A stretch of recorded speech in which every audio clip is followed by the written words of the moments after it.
নমস্কার বন্ধুরা, গানে গানে রান্না চ্যানেলে সবাইকে স্বাগত। আজকের আমি আপনাদের সাথে এরকম একটা ঝিঙে আলুর একটা পোস্ত রেসিপি আপনাদের সাথে শেয়ার করব। একদম সিম্পল, কোনো মশলা নেই, জাস্ট একদম সিম্পল এরকম আমি একটা ঝিঙে আলুর পোস্ত আপনাদের সাথে শেয়ার করব। আর কি দারুণ, দেখুন এরকমই হবে।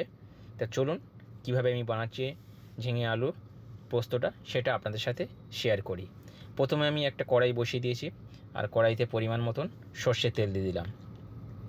তেলটা গরম হতে একটু সময় লাগবে।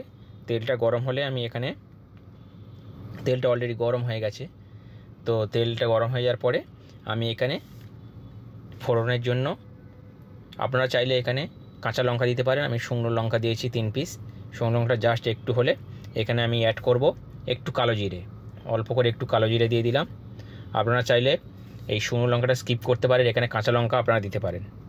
দেওয়ার পরে আমি এখানে আলু কেটে রেখেছিলাম, টুকরো করে আলু কেটে রেখেছি, সেই আলুটা দিয়ে দিলাম। দিয়ে আলুটা বেশ ভালো করে ভাজা ভাজা করে নিতে হবে। এখানে জলের কোনো ইউজ হবে না, তাই আলুটা কিন্তু ভালো করে ভাজতে হবে। তো আমি প্রথমে আলুটা ভালো করে বেশ কিছুক্ষণ ধরে আলুটা ভেজে নেব। এরকমভাবে আঁচটা লো টু মিডিয়ামে রেখে আলুটা ভেজে নিলাম। আলুটা ভাজা ভাজা হয়ে যাওয়ার পরে আমি এখানে কেটে রাখা ঝিঙে অ্যাড করলাম। দিয়ে আবারও ঝিঙে আলুটা আমি এরকম লো টু মিডিয়ামে নাড়তে থাকবো। আর ঝিঙে থেকে যতক্ষণ না জল বেরোচ্ছে ততক্ষণ কিন্তু এইভাবে নাড়তে হবে। আর এখানে কোনো জল দেব না, আমি এই ঝিঙে থেকে যে জলটা বেরোবে সেই জলেই কিন্তু রান্নাটা হবে। দেখুন, তো আমি এখন অ্যাড করব একটু লবণ অ্যাড করে দেব, তাহলে ঝিঙে আলু দিয়ে একটু জল বেরাবে, সেই জলে আলুটা অলরেডি সিদ্ধ হয়ে যাবে। তো আমি এখানে লবণ অ্যাড করে দিলাম। দিয়ে আবারও একটু নাড়াচাড়া করে নেব যাতে লবণটা সব সবজির গায়ে লেগে যায়। এভাবে আমি ভালো করে কষিয়ে নিলাম ঝিঙে আর আলুটা। দেখুন ঝিঙে দিয়ে জল ছেড়ে দিয়েছে। আর আমি এখন অ্যাড করব পোস্ত। পোস্ত যেমন পরিমাণে খাবেন সেই পরিমাণে আপনারা পোস্ত দেবেন। আবার বেশি পোস্ত দিলে কিন্তু ভালো না, একটা মানানসই সেইভাবে আপনারা পোস্ত দেবেন, যতটা দিলে হয় ততটাই দেবেন। তো আমি এখানে দিয়ে দিলাম 3 চামচের মতন পোস্ত বাটা। দিয়ে আবারও বেশ কিছুক্ষণ এটা কিন্তু কষাতে হবে।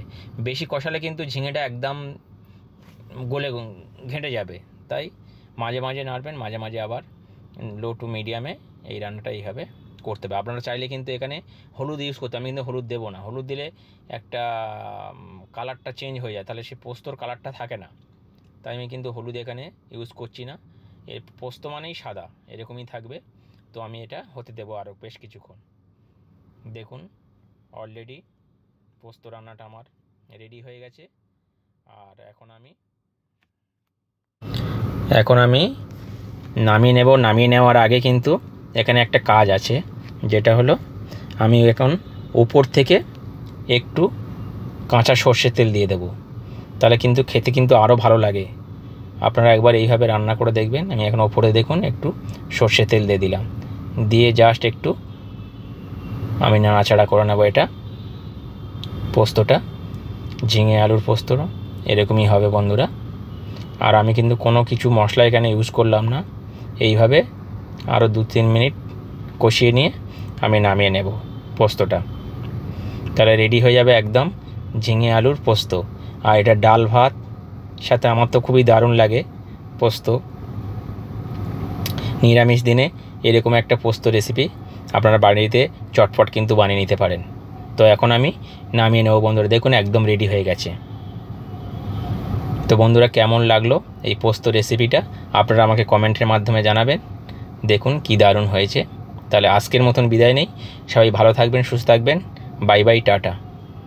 যদি ভালো লাগে বন্ধুরা প্লিজ চ্যানেলটা লাইক, কমেন্ট এবং শেয়ার করে দেবেন। একদম রেডি ঝিঙে আলুর পোস্ত, দেখুন। তাহলে সবাই ভালো থাকবেন।